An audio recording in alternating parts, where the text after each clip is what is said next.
L-allima, l-istudenti, il-ġenituri u s-sistema edukattiva f'pajjiżna b'mod ġenerali għandha bżonn gvern b'viżjoni fit-tul li toffri garanzija għal kundizzjonijiet aħjar fl-iskejjel.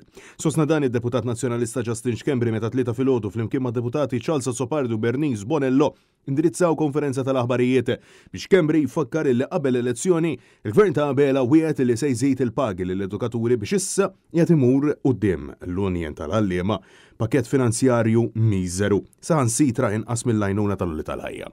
Wara kważi sena ta' negozjati bejn il-Malta Union of Teachers u l-Gvern, il-Union ma kellix għażla oħra ħlief illi tasal għad-direttivi u sejjaħ strike.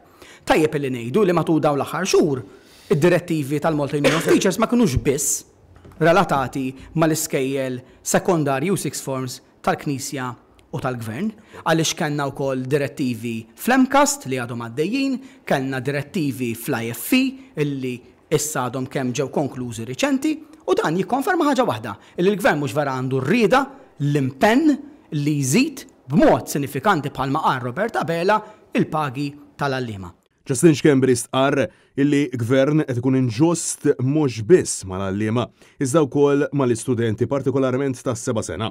Dan għaliex is-sena l-oħra kull student ta' din is-sena kien imwiegħed illi se jingħata laptop u issa li tħanna f'sena akademika ġdida għadhom qed jistennew il-laptop. Għal-assant, il-Partit Nazzjonalista mhux biss qed jinsisti li l-istudenti tas-seba' sena tas-sena skolastika preżenti jingħataw laptop iżda anke dawk tas-sena li għaddiet. Issa reġa' għandna l-istess weda għall-istudenti li qegħdin fis-seba' sena meta diġà ninsabu kważi qrib il-miliet u aħna qegħdin nistennew lill-Gvern li jekk verament irid jonora din il-weda mhux biss jagħti l-laptops lill-istudenti li bħalissa jinsabu fis-seba' sena imma wkoll lil dawk li kienu fis-seba' sena is-sena li għaddiet. Il-Deputat Nazzjonalista Charles Azzopardi minn ħati sostna li huwa ċari li l-Gvern ta' Abela lest biex qassam il-flus lil tal-qalba iżda m'għandux għall-qalbu l-interessi tal-edukaturi u l-istudenti f'pajjiżna. Wastqarr illi l-Partit Laburista fil-Gvern tilef għal kollox il-kredibilità tiegħu fis-settur tal-edukazzjoni. Għalih dan il-Gvern l-edukazzjoni mhux importanti. Għalih dan il-Gvern dak li jgħid qabel l-elezzjoni u wara ma jibqax jgħod. Iwiegħed lill-għalliema u lill-SCs li ħajkun hemm żieda fil-pagi tagħhom. Wara l-elezzjoni x'jagħmel? Jagħmel bin-kontra. Intant, id-Deputat Bernice Bonello insistiet dwar il-bżonn ta' pjan politiku li jġib l-interessi tal-ġenerazzjonijiet futuri fuq quddiem illi żgħażagħ ikollhom futur illi jixraqilhom pjan holistiku li joħseb is-saħħa mentali tagħhom u ta' madwarhom viżjoni illi toffrilhom futur xieraq f'pajjiżna.